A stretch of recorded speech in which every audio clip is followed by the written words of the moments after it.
Welcome back for another video. In today's video I'll be running through the Gameweek34 Team Selection, transfer plans and the talking points heading into this game week. If you missed the Gameweek34 Who to Buy video, don't forget to give that a watch too, a link will be on screen at the end.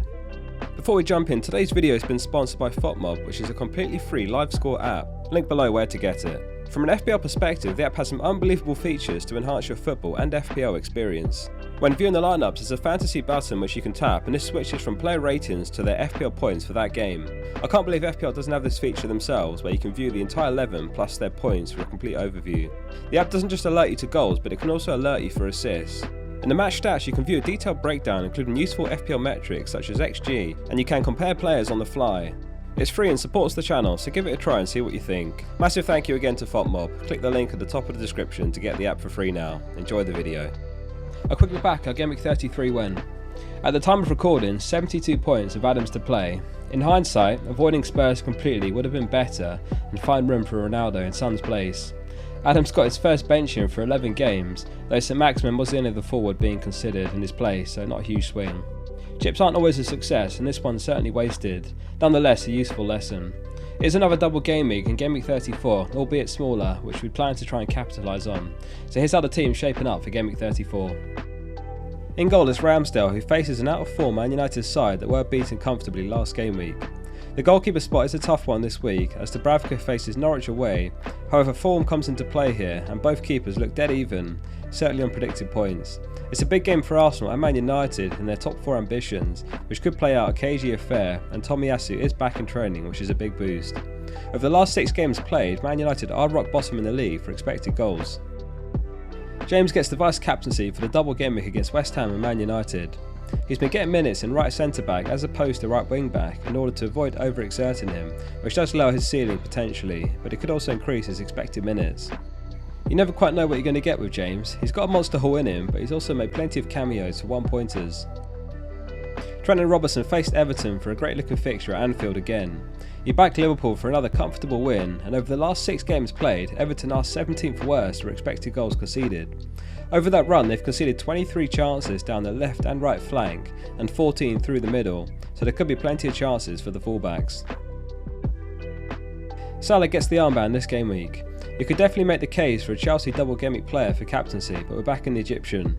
His 19-point haul against Man United is more than enough to justify the decision, and he's evidently over the small blip in form in recent game weeks. In reality, you could hardly call it much of a dip. As we'd alluded to in previous videos, his underlying numbers were still outstanding, and the haul last game week was long overdue. Kulusevski returns to the team for the Brentford game. Over the last 4 game weeks, Brentford have given up 7 big chances, but they've conceded just 4 times.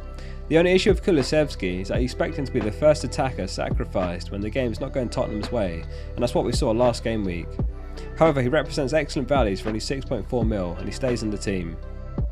Saka faces Man United this weekend. Spirits will be running high after the win at Stamford Bridge, and top 4 back on the cards.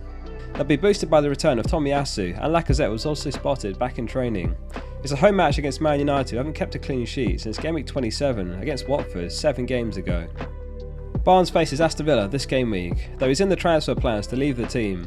He's been in and out of the team, but he did get a start at Leicester's second of their double and scored. The main concern is his ongoing minutes. On top of that, Leicester have European commitments, which will be Leicester's focus, so it's very tough to see Barnes getting consistent minutes. If he leaves the team, it could be a decision that comes back to bite us, but his recent benches are enough justification, and it'll be a double game week player replacing him. Jimenez and Vehicle start, however Jimenez is another player likely to leave the team. Wolves could end up with a double game week 36 of Chelsea and Man City, which makes him an easy sell. Burnley are still in with a chance of staying up, and they have more favourable fixtures than Everton. These are all must-win games from a Burnley perspective, and Vehicles was back on the score sheet in game week 33, so he survives this game week. Kane completes the starting 11. Spurs bitterly disappointing in game week 33, however over the last 7 game weeks they have an XG of 7.93, which is top in the league.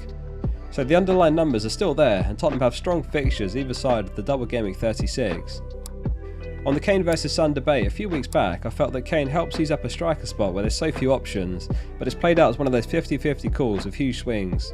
You still want to consider if you're on a wildcard over Son depending on your team structure, particularly as there's so many mids to choose from with double game weeks to come.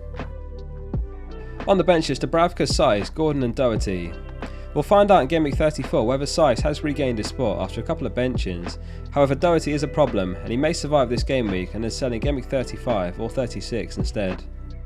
The transfer plan this game week is Jimenez to Pukki and Barnes to Mount. Pukki's been in excellent form with 4 goals and 2 assists in his last 6, and Norwich aren't rolling over despite inevitable relegation, unlike the last time they were in the Premier League where they lost their last 10 in a row before going down. Norwich have a double Game Week 36 too, which we have a keen eye on, but before that they host Newcastle this game week. There is the concern we discussed with Barnes and his performances recently, plus European commitments for Leicester, so the Mount move in combination for a -4 does feel justified. And Chelsea double again in Game Week 36 before 2 great home games in Game Week 37 and 38. There is the option to take a -8 to sell Doherty for Alonso, but we'll probably avoid it as it leaves the door open to Laporte instead. As always, I'll post my final team on the channel and on Twitter, and if you'd like to follow my team throughout the season, don't forget to hit subscribe. That wraps up today's video, thanks for watching. Let me know in the comments how your Game Week 33 went and what your plan is for Game Week 34.